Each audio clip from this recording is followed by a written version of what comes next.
Jerusalem slept beneath a sky of bronze and fire. Torches flickered against ancient stone walls, and in the center of the kingdom stood a young king carrying the weight of a dream too large for any man. His name was Solomon. History remembers him as the wisest king who ever lived, but wisdom alone could not prepare him for what he was about to attempt. A temple unlike anything the world had ever seen. Not a palace for kings, not a fortress for war, but a dwelling place for the presence of God. For generations, Israel worshipped in a tent carried through deserts and battlefields, a sacred tabernacle built in the days of Moses, portable, temporary, fragile. But now Israel had peace. David had conquered Jerusalem, the tribes were united, and Solomon inherited not only a throne, but a mission: build a house worthy of heaven. But there was a mystery hidden inside the command. Why did God refuse David the honor of building it? Why did the construction require silence? And why would the greatest project in Israel's history eventually help destroy the kingdom itself? This is not merely the story of a building. It is the story of glory, ambition, sacrifice, and the dangerous cost of trying to touch eternity with human hands. And it begins with an old king preparing for a future he would never live to see. In the final years of David's life, the warrior king no longer stood on battlefields. He stood among treasure. Deep inside the royal treasury, gold shimmered beneath torchlight. Silver filled storerooms like rivers frozen in metal. Cedar wood from distant mountains rested beside carved gemstones and bronze beyond counting. David moved slowly through the chambers, recording everything. Talent by talent, shekel by shekel. The shepherd boy who once faced Goliath with a sling was now preparing materials for a temple he would never enter, because God had spoken, "You are not the one who will build my house." The words must have pierced David's heart. He loved God deeply. He wrote songs to him in caves and deserts. He danced before the ark with tears in his eyes. But David was a man of war. His hands carried the memory of bloodshed. The temple would belong to peace. And so the task passed to his son, Solomon, a king born into rest instead of conflict, a ruler whose very name came from the Hebrew word shalom, peace. Yet peace itself came with impossible challenges. Where could enough gold be found to cover walls, doors, altars, and sacred chambers? How could enormous cedar trees from Lebanon travel across sea and mountain without modern machines? How could hundreds of thousands of workers coordinate a single project without chaos? And strangest of all, why would Solomon command that no hammer, no chisel, no iron tool ever be heard at the temple site? No shouting of metal, no violent sound, only silence, as if the building itself were an act of worship, as if heaven demanded peace before glory could descend. The mystery of Solomon's temple was never only about architecture. It was about humanity attempting to create a place where earth and heaven could meet again. The preparations began long before the first stone was laid. David had spent decades gathering wealth from conquered kingdoms, trade routes, and royal tribute. Gold from Ophir, silver from distant lands, rare stones carried across deserts by caravans. By the time Solomon became king, Israel possessed unimaginable riches. Ancient records describe mountains of treasure so vast that bronze and iron were considered too common even to weigh. But riches alone could not build the temple. Solomon needed something Israel did not possess: Cedar. The cedar forests of Lebanon were legendary throughout the ancient world. Their trunks towered above men like pillars of nature itself. The wood resisted decay. Its fragrance filled entire halls. Kings and empires competed for it. And the forests belonged to King Hiram of Tyre. So Solomon sent messengers northward. The roads wound along cliffs beside the Mediterranean Sea. Days passed beneath scorching heat before the envoys reached the Phoenician king. Solomon's message was simple. My father desired to build a house for the Lord, but war surrounded him. Now God has given me peace, and I intend to build. Hiram agreed, but peace had a price. Year after year, Israel would send enormous quantities of wheat and olive oil to Tyre, food enough to sustain entire cities. In return came cedar logs, skilled craftsmen, architects, sailors, and engineers. Then the cutting began. High in the mountains of Lebanon, thousands of workers swung axes into ancient cedar trunks.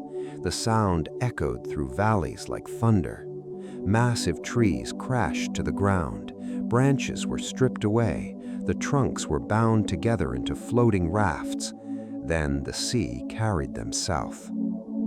Imagine standing at the harbor of Joppa, salt wind against your face, waves crashing against wooden docks, and out on the horizon, entire forests drifting across the Mediterranean.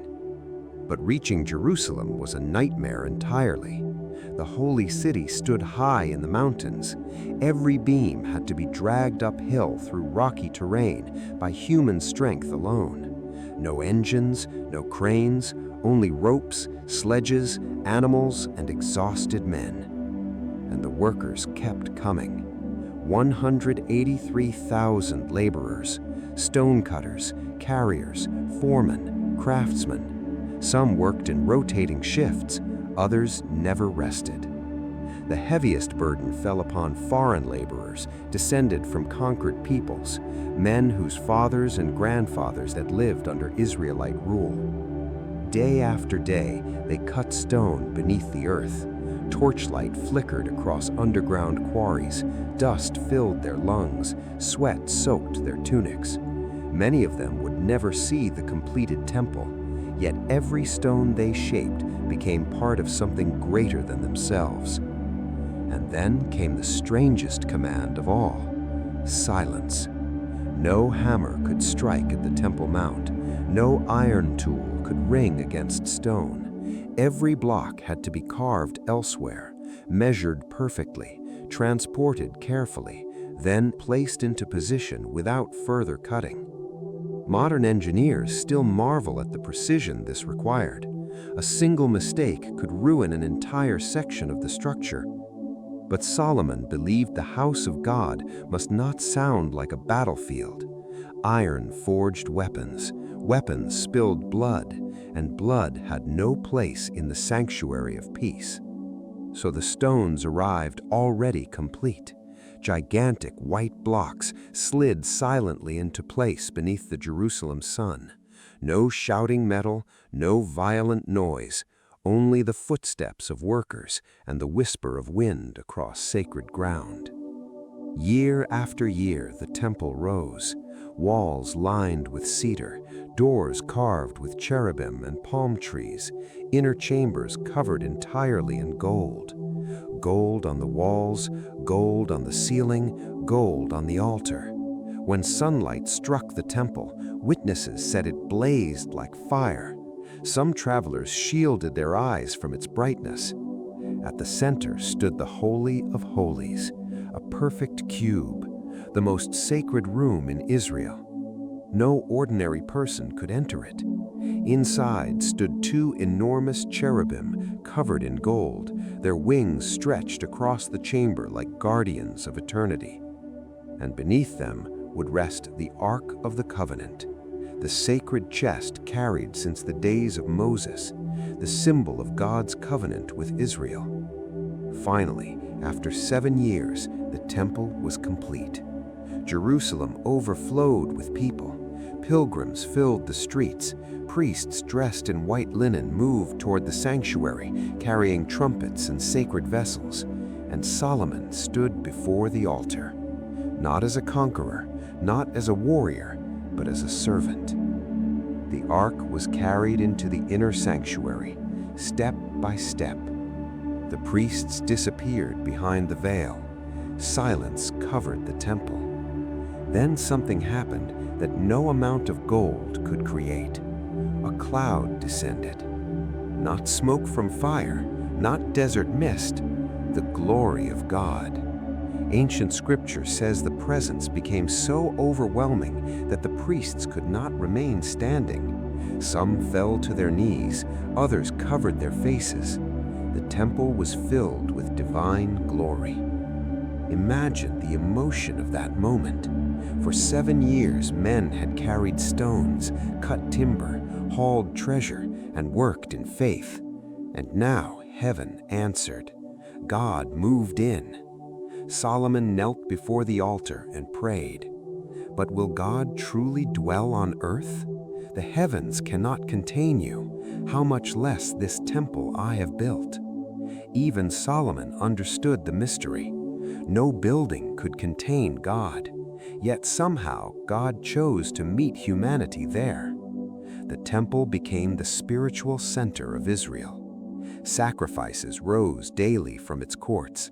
Songs echoed through its chambers. Pilgrims traveled from distant lands to stand before it. But beneath the glory, cracks were already forming.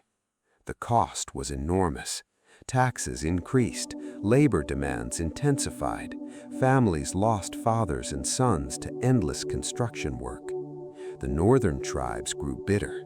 Some whispered that Solomon had become too much like the kings of Egypt, powerful, wealthy, distant. The very temple built for peace had been razed partly through oppression, and seeds of division were taking root. Years later, after Solomon's death, rebellion erupted. The kingdom split apart. The glorious united empire of Israel shattered into 2 nations, and the temple that once symbolized unity became surrounded by political chaos. Still, for centuries it stood. Kings rose and fell beneath its shadow. Prophets preached in its courts. Generations prayed towards its golden walls, until one terrible day, Babylon arrived. Foreign armies surrounded Jerusalem. Flames consumed the city, and Solomon's temple, the wonder of the ancient world, burned. Gold melted in the fire. Cedar beams collapsed. Sacred chambers filled with smoke and ruin. The house built in silence ended in screams. And yet, its story did not die, because Solomon's temple was always pointing beyond itself, beyond stone, beyond gold, beyond architecture, towards a deeper longing hidden inside every human soul, the longing to stand once again in the presence of God. 3,000 years have passed since Solomon's temple disappeared into ash. Empires that once terrified nations are now dust beneath the feet of history. The gold is gone, the cedar is gone, the kingdom is gone. But the questions remain. What are we building with our lives? Something temporary or something eternal? Solomon possessed wisdom, wealth, power, and glory beyond imagination. He built a structure the world had never seen. Yet even he understood a truth many people still struggle to accept. No earthly achievement can fully contain the presence of God. Not wealth, not success, not monuments built by human hands. Because the temple was never only about architecture, it was about relationship, about humanity searching for the Creator after generations of separation. And perhaps that is why the story still moves us today. Every stone carried up those mountains represented faith. Every silent wall represented reverence. Every exhausted laborer represented sacrifice.